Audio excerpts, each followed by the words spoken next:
आखिर पृथ्वी का अंत कैसे होगा, आइए जानते हैं। धर्मशास्त्रों में कहा गया है कि ये संसार नश्वर है, यानी यहाँ पर जो कुछ भी है इसको एक दिन नष्ट हो जाना है। ऐसे में एक सवाल हमेशा से रहा है, क्या हमारी पृथ्वी भी एक दिन खत्म हो जाएगी? दरअसल सदियों से लोग हमारे एकमात्र घर यानी पृथ्वी की मृत्यु के बारे में भयभीत और उत्सुक दोनों रहे हैं। यही वजह है कि माया कैलेंडर की भविष्यवाणी से लेकर निबिरू प्रलय तक की अंतहीन सिद्धांत और कहानियां लोगों में खूब चर्चा का विषय रही है। हालांकि इन सिद्धांत के पीछे कोई वैज्ञानिक आधार नहीं होने की वजह से ये सभी गलत साबित हुई।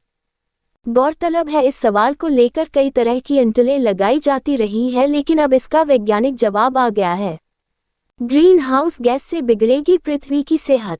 उल्लेखनीय है कि बेतहाशा औद्योगिकीकरण की वजह से लगातार ग्रीन हाउस गैस में इजाफा होता जा रहा है। इसके परिणामस्वरूप पृथ्वी पर लगातार तापमान में वृद्धि की शुरुआत हो चुकी है। वैज्ञानिकों का मानना है कि अगर इसी तरह ग्रीन हाउस का उत्सर्जन जारी रहा तो तापमान में बेतहाशा इजाफा होने से पौधों सहित धरती पर अधिकांश जीवित प्रजातियों खत्म कर देगा, जिसकी वजह से पृथ्वी पर रहने वाले जीवों के लिए ऑक्सीजन की कमी का सामना करना पड़ सकता है। हालांकि इससे हमारी पृथ्वी पर जीवों का रहना मुश्किल हो जाएगा, लेकिन इससे पृथ्वी की मौत नहीं होगी। तब पृथ्वी की मृत्यु कब होगी? ऐसे में सवाल पैदा होता है कि आखिर पृथ्वी की मौत कब होगी? वैज्ञानिकों के मुताबिक पृथ्वी के निधन का अगला चरण अब से 5 से 7 अरब वर्षों में दिखाई देगा। दरअसल एक वक्त ऐसा आएगा जब सूर्य एक तारे से एक विशाल हीलियम के जलने वाले लाल विशालकाय गोले में बदल जाएगा। उस वक्त इसकी गर्मी इतनी बढ़ जाएगी कि पृथ्वी पर कुछ भी इस गर्मी को झेल नहीं पाएगा।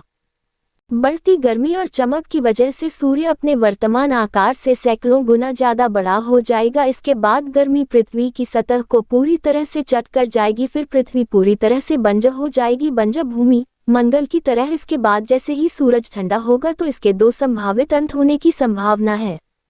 या ठंडा होने से पहले ही लाल विशालकाय चरण हमारे ग्रह को निगल जाएगा और इसे अलग कर देगा। जब यह अलग होगा तब यह एक अंतरिक्ष में चट्टान के रूप में मरने के लिए तैरने वाला सौर मंडल का हिस्सा होगा।